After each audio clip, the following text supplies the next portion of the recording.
Star Wars 5-minute stories strike back. And we're reading the second story in the collection, Star Wars Attack of the Clones, Adventure in the Arena. Jedi Knight Anakin Skywalker had been in a lot of tricky situations. He'd raced his pod racer to freedom and flown a starfighter into battle to save his friends. But when he and Senator Padme Amidala were captured on an outer rim planet called Geonosis, Anakin found himself in his trickiest situation yet, and he didn't know how to get rid of it.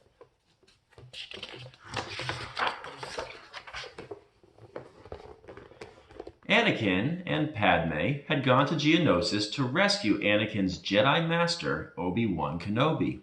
But they were captured by the bounty hunter Jango Fett and the evil Count Dooku. Count Dooku was helping his fellow Sith Lord Darth Sidious. They wanted the galaxy to erupt into violence and chaos so they could step in and take control. Dooku sentenced Anakin, Padme, and Obi-Wan to fight deadly monsters in a giant arena. The three friends were handcuffed and chained to tall pillars while the Count, Jango Fett, and thousands of Geonosians watched from high above.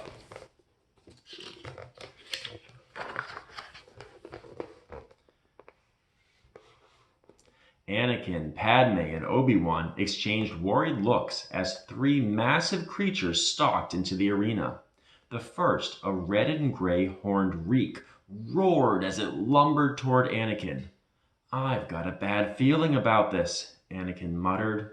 "Concentrate," Obi-Wan suggested, as a green insect-like Acklay scuttled his way. Anakin tried to focus, but it was hard as he noticed the sharp quills of the ferocious Nexu that was moving toward Padme. But the young senator was perfectly capable of taking care of herself. Padme first used a pin to undo her handcuffs. Then she used her strength to climb up to the top of the pillar and beat back the Nexu with the heavy chain that had been attached to her wrists.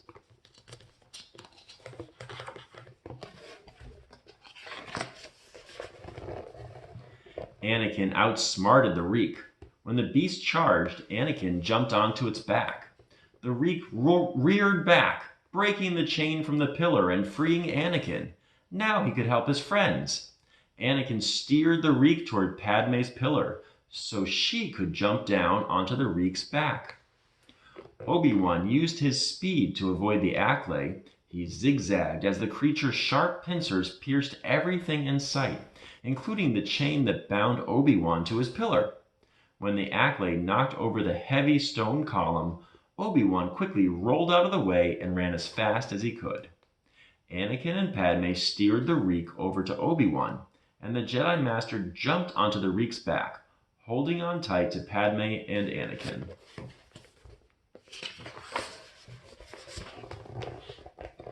Anakin tried to steer the creature to safety, but a group of deadly droidicas rolled into the arena. The three friends were trapped again. A flash of purple sparked from the balcony as Jedi Master Mace Windu's lightsaber zapped to life.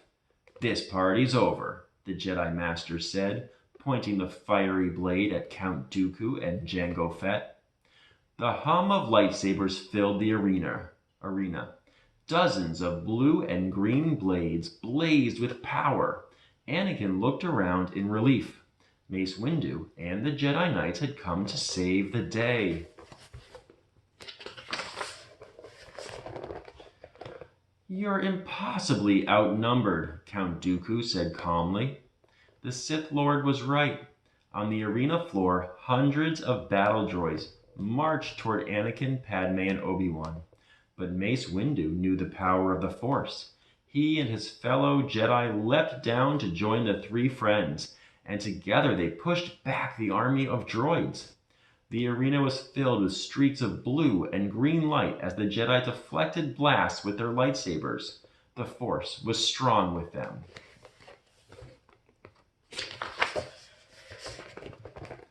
When Jango Fett saw what was happening, he fired up his jetpack and flew to the arena floor. But Mace Windu was ready for the bounty hunter. He charged, angling his lightsaber to deflect Jango's blasts, and stopped Jango's attack once and for all with one powerful swing. But the battle droids soon closed in, and Anakin, Padme, Obi-Wan, Mace, and the rest of the Jedi drew together in a defensive circle. They raised their weapons, but Count Dooku called off the battle. "You have fought gallantly," Count Dooku praised. "Now surrender, and your lives will be spared." The Jedi refused to surrender. Count Dooku gave the signal, and the droids raised their blasters. As the Jedi prepared for one final attack, Padme pointed to the sky and cried out, "Look!"